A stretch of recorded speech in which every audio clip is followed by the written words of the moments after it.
உங்களுக்கு தெரியுமா, ஒரு நீதிபதி எப்படி குழந்தைகளை காப்பாற்ற தன் வாழ்க்கையையே பணயம் வைத்தார்?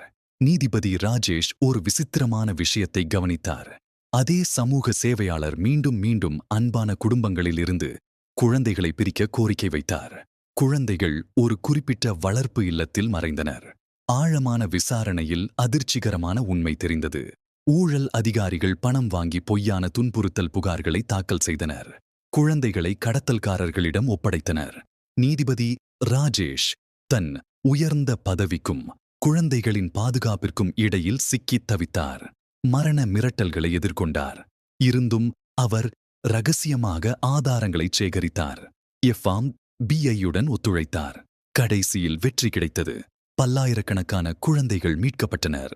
ஊழல்வாதிகள் ஆயுள் தண்டனை பெற்றனர். நீதிபதி ராஜேஷ் புரட்சிகர நீதிமன்ற சீர்திருத்தங்களை நடைமுறைப்படுத்தினார். அவரது நேர்மை வெற்றி பெற்றது. நல்லது எப்போதும் வெல்லும்.